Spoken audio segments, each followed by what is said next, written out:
Hello बच्चों, let's read the question. The question says rate law cannot be determined from the balanced equation if option A reverse reaction is involved, option B it is an elementary reaction, option C it is a sequence of elementary reactions, option D any of the reactants is in excess. First of all, let us check the key concept of the question.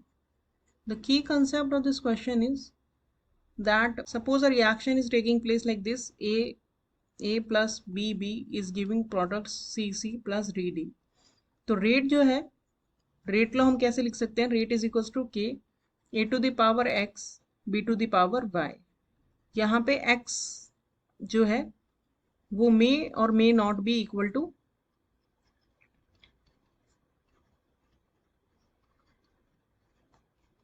ए होता है, और इसी तरह से जो Y होता है वो मे और may not be equal to be होता है। सो जो रेट लॉ है वो हम barely at looking at the equation नहीं डिसाइड कर सकते हैं, बल्कि ये जो है एक्सपेरिमेंटल क्वांटिटी होती है, इसे हमें एक्सपेरिमेंटली डिसाइड करना होता है। We have to change the concentration of the reactants one by one. A और बी की कॉन्सेंट्रेशन को हमें वन बाय वन इंक्रीज करना होता है, और उस पर देखना होता है कि how they are affecting the rate. और दूसरा इसका की कंसेप्ट है कि एलिमेंट्री इक्वेशंस क्या होती हैं। एलिमेंट्री इक्वेशंस का मतलब होता है वो इक्वेशंस जो वन स्टेप में कंप्लीट हो जाती हैं। Simple one step reactions are known as elementary reactions.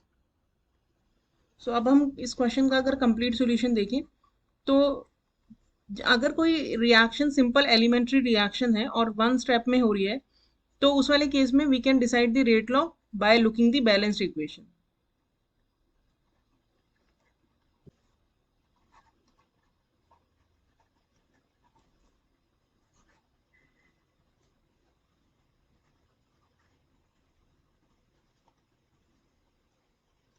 लेकिन अगर कोई रिएक्शन कॉम्प्लेक्स रिएक्शन है, कॉम्प्लेक्स रिएक्शन का मतलब होता है कि मल्टीपल स्टेप में हो रही है और it involves many elementary reaction, तो उस वाले केस में बैलेंस केमिकल इक्वेशन को देख के हम नहीं बता सकते हैं कि रिएक्शन का रेट लॉ क्या है।